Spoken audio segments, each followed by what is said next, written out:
সেহরি করা অফকোর্স খুবই গুরুত্বপূর্ণ, কারণ সারাদিন যেহেতু আমরা রোজা রাখছি, এই রোজার ভিতরে আমাদের প্রথম যেই শক্তি যোগানের যে সময়টি সেটি কিন্তু সেহরির সময়।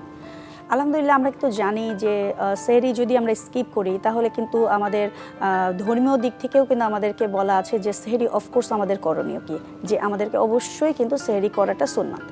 তো সেক্ষেত্রে আমাদেরকে সায়েন্টিফিক্যালি যদি চিন্তা করতে হয়, মনে রাখতে হবে যে প্রথম যে আমাদের মূল শক্তির যোগানটা, এই শক্তির যোগানটা যদি আমরা ভুল করে খাবারটা তৈরি করি, সারাদিনের লিস্ট যদি ভুল করে থাকি, সেক্ষেত্রে কিন্তু অবশ্যই সারাদিন আপনার দুর্বল লাগা, ক্লান্তিবোধ তৈরি হওয়া, মাথা ঘোরানো, সবচাইতে বেশি সমস্যা হয় ইফতারির পরে একদম শরীর ছেড়ে দেয়, আপনি কোনো কাজ করতে পারেন না, অনেক সময় ব্রেন কাজ করে না, এই বিষয়গুলো কিন্তু সবসময় হতে দেখা যায়।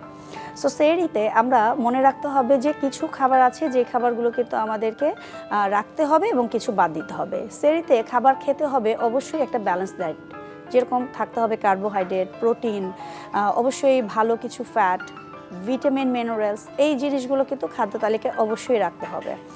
মনে রাখতে হবে যে আমরা যেই তেলটা ব্যবহার করি সেটি কিন্তু অনেক সময় আমাদের বাংলাদেশে অনেকেই যেটি করি যে রাতেরবেলা বা সন্ধ্যার সময় ইফতারিতে যেই ভাজা একটা খাবার করেছিলাম সেই তেলটা দিয়ে সকালবেলা হয়তো সেহরিতে একটা ডিম ভাজি করে খেলাম। এই যে তেলটা আপনি রেখে দিয়েছেন, এই তেলটা দিয়ে যে আপনি খাবারটা তৈরি করলেন, এটি কিন্তু আপনার সারাদিনের একটা গ্যাস বা ব্লটিং হওয়ার কিন্তু খুব একটা চান্সেস তৈরি করে।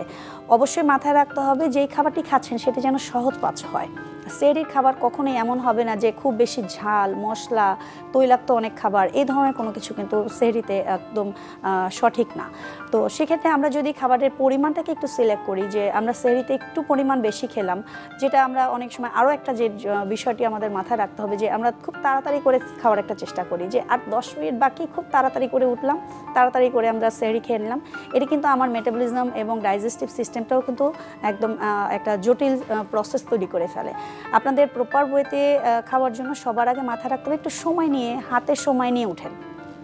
যখন একটু সময় নিয়ে উঠবেন, আপনি কিন্তু কি খাচ্ছেন আপনার শরীরটাও কিন্তু বোঝার একটা ব্যাপার আছে, যে উঠেই যদি আমরা খাওয়া শুরু করি, সেহরিটা কিন্তু একটা ঘুমের পরে কিন্তু হঠাৎ করে খাওয়াটা। সো সেক্ষেত্রে আপনি যদি ঘুম থেকে উঠলেন, 5 মিনিট একটু হাঁটাহাঁটি করলেন, হালকা একটু ওয়ার্কআউট করে নিলেন, তারপরে যখন আপনি খাবারটা খাবেন, দেখবেন যে আপনার শরীরটা কিন্তু এই পুরো খাবারটা নেওয়ার মতো রেডি তৈরি হয়ে যাবে। এই রেডিটা যদি না হয়, আপনি যদি খাবারটা শরীরে দেন, আসলে ডাইজেস্টিভ সিস্টেমটাও কিন্তু প্রপার ওয়েতে কাজ করে না।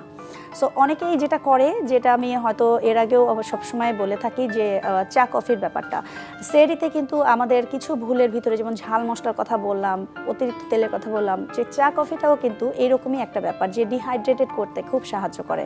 সো সেহরি যারা করেন না তারা যেরকম ভুল করেন, সেহরিতে ভুল খাবার খাওয়াটাও কিন্তু শরীরের জন্য খুব বেশি ব্যাড এফেক্ট ফেলে। সো অবশ্যই মাথায় রাখতে হবে যারা রোজা রাখছেন তারা অবশ্যই, যাদের ডায়াবেটিস আছে, যাদের কিডনির সমস্যা আছে, ইভেন তো যারা প্রেগনেন্ট মাদার, তাদের ক্ষেত্রে যদি তারা এমন করেন যে যারা রোজা রাখছেন, অবশ্যই ডক্টরের পরামর্শ নিয়ে নিতে হবে। কিন্তু যদি আপনি রোজা রাখেন, অবশ্যই স্কিপ করা যাবে না, সেটি হলো সেহরি।